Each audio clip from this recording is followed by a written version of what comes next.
Hello and welcome back. I'm your friendly neighborhood technician. Today we're going to be making a little bit more progress on this towards hearing it go vroom. So going to do some electrical stuff to it, and then we're just going to make some more progress. So this may or may not be a short video. We'll see how it goes. But first, I'm printing a cup holder for the 124. And I'll be posting a video sped up of that. So right now, what I'm going to do, or what I am doing, is actually trying to get this thing wired up properly. I ordered a new fuse box for it because there's this old thing that it has those old ceramic fuses, but I'm going to install one that has spots for relays just like this does, but it's using the normal fuses like you would see in a modern car. So I'm going to be doing that. I make sure and I bundled. Here's the new harness that I ordered for the car that goes all the way to the back. And I got everything bundled in their own group. There's the two harnesses that come from the steering column. This one goes to the rest of the car. It goes down there. That's for the front. That's for a lot of the lights. And then those harnesses over there bundled together. And this is a new harness that I just made up that I need to run from the front of the car, which is going to connect to that new fuse box. It's going to go right there. It's not going to fit in this hole right there. I'm going to have to block that hole off. It's going to be all under here, and then it's going to have to go I'm going to feed it just like the fuse box goes, or the standard harness. So it's going to go all the way down there underneath the carpet, and then it's going to have to go underneath down here where that harness is right there.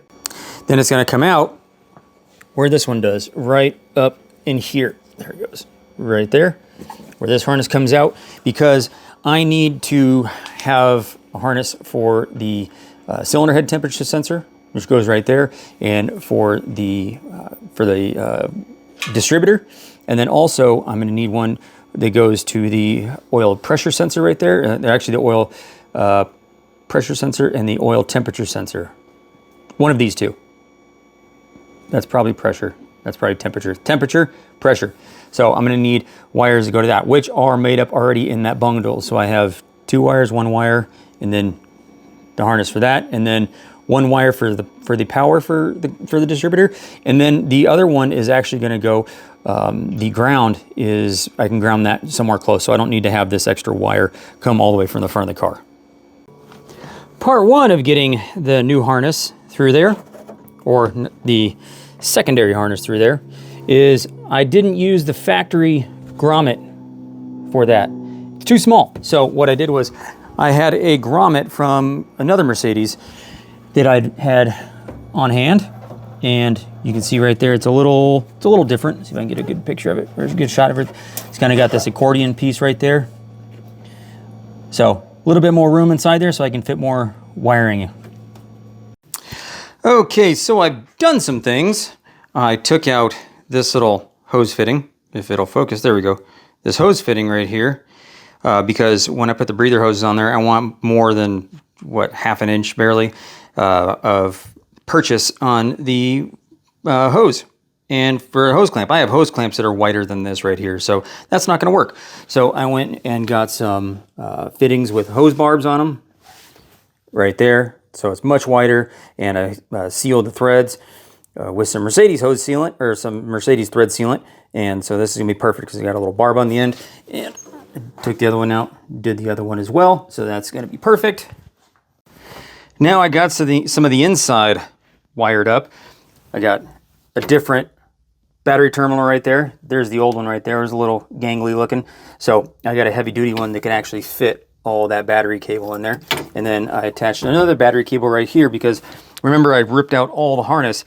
So I had this extra harness right here laying around, and it's more than sufficient. The other one was pretty thin. It was probably about this size, or smaller actually. So it was pretty small. So now I got it. I know that's not where it goes. I know those holders, it's not for that, but I don't have the boards in here. There's one right there, so I don't have it in there, so that's just where it's sitting for now. And this thing actually had a little mount right there, clamp, copper mount right there, and I have it running through there and out right here. Oh, look, it's a Mercedes part number right there. And so I just got a bolt, and I put some eye fittings or some eyelets on the end of there, ran a bolt through it, tightened it down, So that's what it's going to be for these two wires, because I don't have, it has an alternator, so it doesn't have a voltage regulator anymore. So I got those lined up right there. I'm going to wrap this around. I'm not just going to have a positive, you know, a hot positive just floating around in the middle of the air without being covered up. So I'm going to cover that up, wrap everything in harness tape, and then I got the starter wire hooked up and everything right there. Put some heat shrink tubing on that so that doesn't make any contact with anything. And then now we go under the hood. So I have this that I'm going to wire up. This is 12 fuses, 3 relays. Each of these relays has a fuse, so it's actually 8 fuses. I know the stock fuse box had 12 spots. There's right there. I mean, that's not 12. That's 1, 2, 3, 4, 5, 6, 7, 8, 9, 10, 11, 12. 12 spots. But a lot of those spots were used for bulbs. So there are a lot of them were for like front light bulbs and everything like that. So a lot of them were used for the starter. You got a starter signal, you got this wire coming out here for the power, the main power to the fuse box, and then you got the starter wire that comes out of the ignition switch right here, this black and this red and black one right here, and then that goes back to the starter, so you're gonna have a fuse for that. So, but I'm gonna switch to the relays because I'm gonna have the starter relay, the fuel pump relay, and the fan relay, and I'll just have an extra one.